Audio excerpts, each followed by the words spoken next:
What's up, guys? It's your favorite NFL scout, Bucky Brooks, and we have reached my favorite time of year, the playoffs.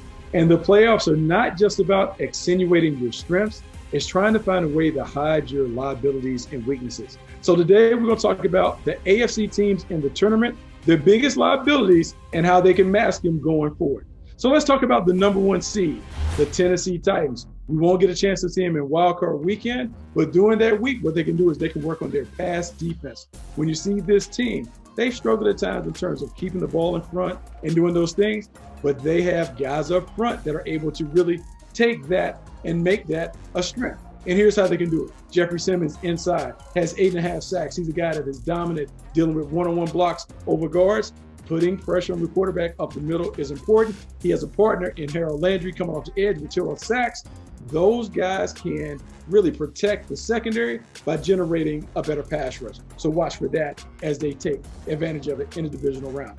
When we think about the next team, how about the Buffalo Bills? When I look at the Buffalo Bills, they're a little one-dimensional when it comes to their running attack. It's all about Josh Allen. For this team to be successful, a running back has to be able to be a major factor.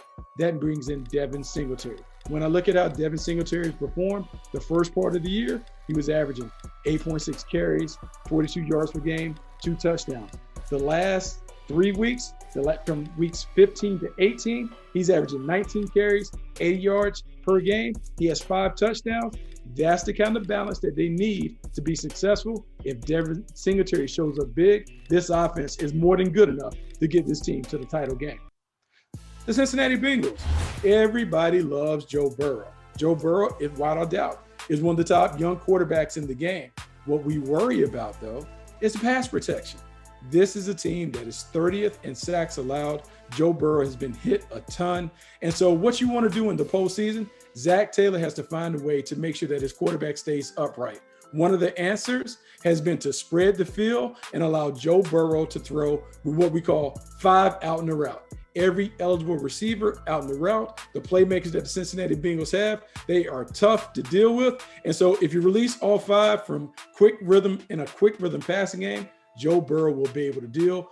Look for the Bengals to go empty formation so he can identify the pressure, get the ball in the hands of Tyler Boyd, Jamar Chase, T. Higgins, and Joe Mixon. If he's able to get the ball in their hands, big things happen for the Cincinnati Bengals. The Las Vegas Raiders. The Las Vegas Raiders, their biggest issue has been their secondary. This is a team that is a little devoid of talent on the perimeter. So what Gus Bradley does is he utilizes the pass rush to make up for it.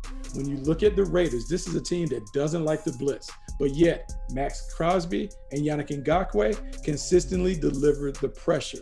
If they're able to win with 4 guys up front, it allows you to keep 7 in coverage. Gus Bradley's scheme is one that puts an umbrella over top of the defense so you can't throw it down the field.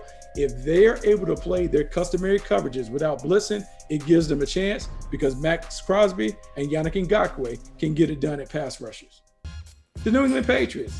The Patriots' biggest question mark and their biggest liability is their rookie quarterback. Love what Mac Jones has done to date. He's been outstanding as a first-year player, but in the postseason, it's a little different. So the way that you want to protect him is you want to lean on the running game.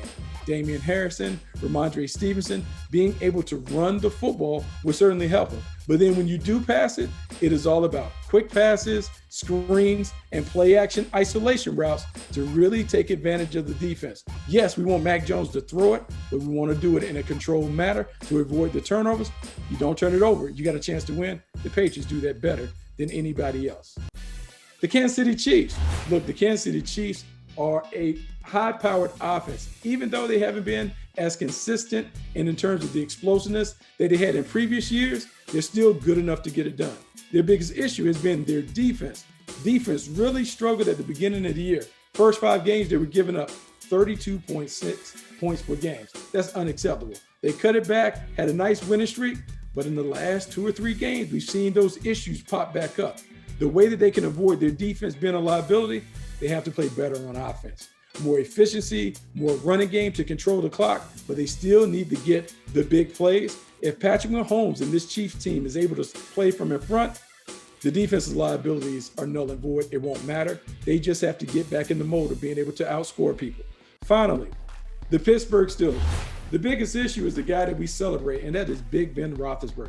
He's terrific, a destined Hall of Famer. He's a guy who has 2 Super Bowls. But at this stage of his career, he cannot move the ball down the field. And so when you can't push the ball down the field and you don't have a vertical element, teams begin to really constrict the passing game, and they really make it very, very difficult for the Steelers to move the ball. Their counter has to be a little Najee Harris, running the football, maybe a little play action. But really, this comes down to Matt Canada's ability to be creative. Can he create some opportunities for Chase Claypool and Deontay Johnson to get free behind the secondary? If he does, maybe, just maybe, Big Ben will be able to hit a big shot over the top of the defense. So there you have it. The 7 teams in the AFC playoff field, those are their biggest liabilities and how I think they can overcome.